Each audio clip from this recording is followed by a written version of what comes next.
अच्छा, इसके बाद हम बोर्ड के अंदर जो है ना एक कैपेसिटर लगाएंगे 10 माइक्रोफैरड का। ये 10 माइक्रोफैरड का कैपेसिटर है और इस कैपेसिटर की जो पॉजिटिव साइड है वो माइक्रो कंट्रोलर की पिन नंबर 1 की तरफ करेंगे और ग्राउंड जो है इसका सर्किट के रेगुलेटर के ग्राउंड से ग्राउंड हो जाएगा।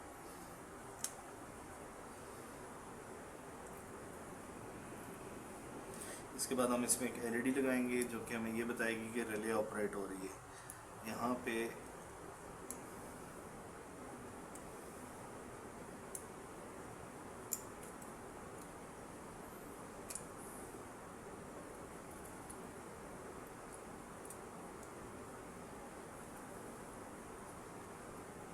एलईडी लग गई।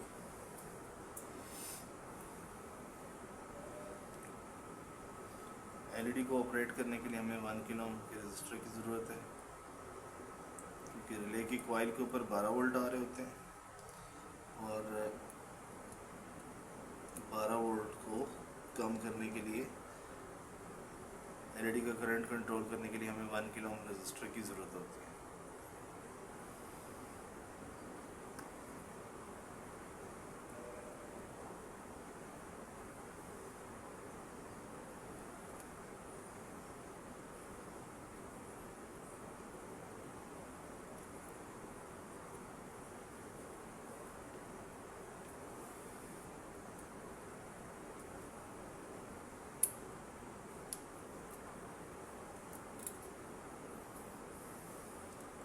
क्रिस्टल हमारा सही तरह लगा नहीं था तो इसको हम दोबारा लगा लेंगे क्योंकि इसकी पिंस को हमने मोड़ा नहीं था। तो आपके सामने की क्रिस्टल वहाँ से बाहर आ गया।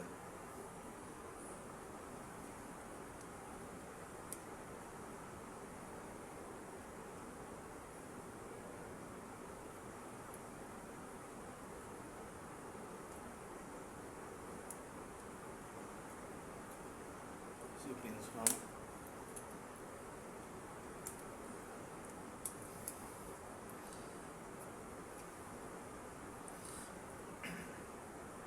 इसके बाद हम सारे बोर्ड की अब सोल्डरिंग करेंगे लेकिन उससे पहले हम 2 रजिस्टर इसमें 10 किलो ओम के हैं, ये यहाँ पे लगाएंगे।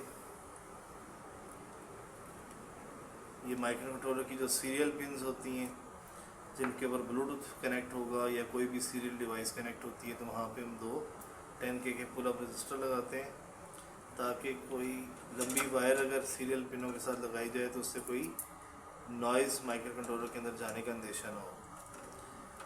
क्योंकि तार लंबी होने की वजह से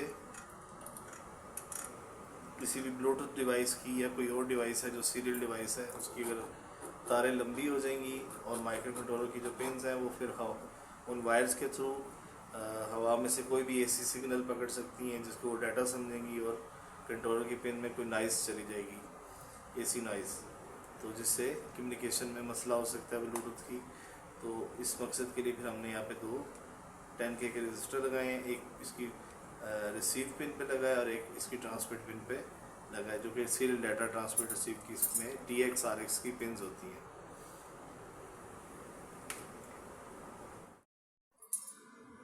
अच्छा, इसके बाद हम बोर्ड के अंदर जो है ना एक कैपेसिटर लगाएंगे 10 माइक्रोफैरड का। ये 10 माइक्रोफैरड का कैपेसिटर है और इस कैपेसिटर की जो पॉजिटिव साइड है वो माइक्रो कंट्रोलर की पिन नंबर 1 की तरफ करेंगे और ग्राउंड जो है इसका सर्किट के रेगुलेटर के ग्राउंड से ग्राउंड हो जाएगा।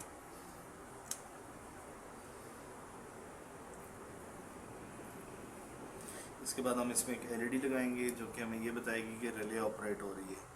यहाँ पे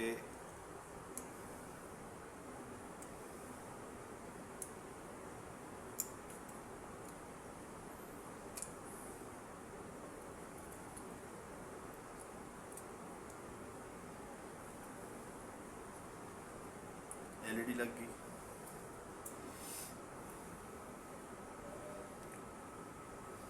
एलईडी को ऑपरेट करने के लिए हमें 1 किलो ओम के रजिस्टर की ज़रूरत है क्योंकि रिले की कॉइल के ऊपर 12 वोल्ट आ रहे होते हैं और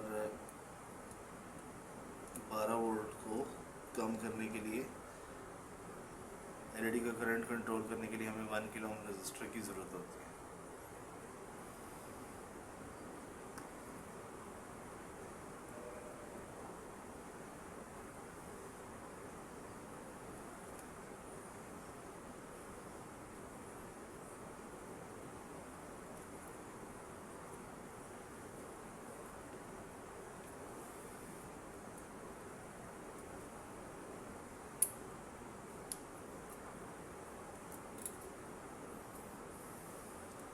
क्रिस्टल हमारा सही तरह लगा नहीं था, तो इसको हम दोबारा लगा लेंगे क्योंकि इसकी पिंस को हमने मोड़ा नहीं था। तो आपके सामने कि क्रिस्टल वहाँ से बाहर आ गया।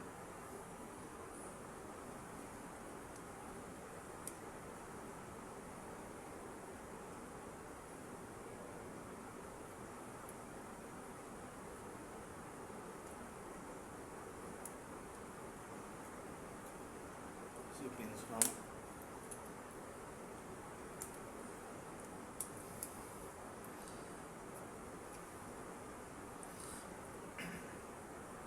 इसके बाद हम सारे बोर्ड की अब सोल्डरिंग करेंगे, लेकिन उससे पहले हम 2 रजिस्टर इसमें 10 किलो ओम के हैं, ये यहाँ पे लगाएंगे।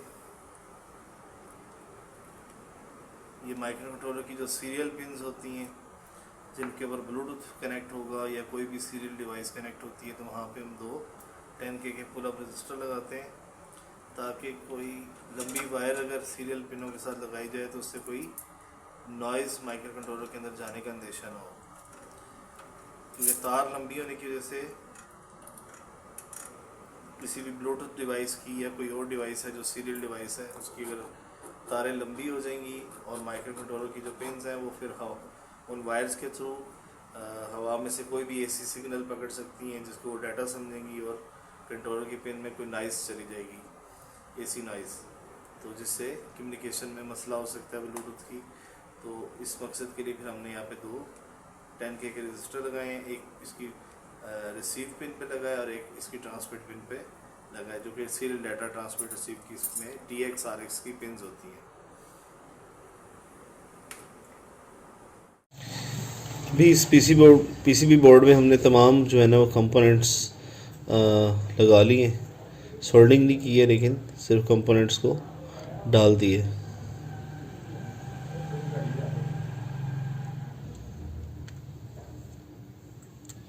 सबसे पहले जैसे बताया था हमने छोटे कंपोनेंट्स लगाए हैं और फिर बड़ी हाइट वाले कंपोनेंट्स लगाए हैं।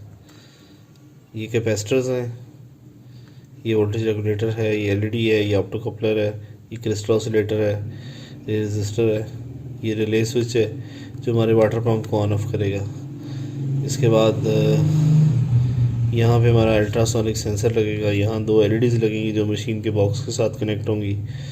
इसके बाद यहाँ पे 2 एसी ट्रांसफार्मर्स लगेंगे 12 वोल्ट के जो इस पावर सप्लाई को ब्रिज रेक्टिफायर को चलाएंगे। ये वाला ब्रिज रेक्टिफायर जो है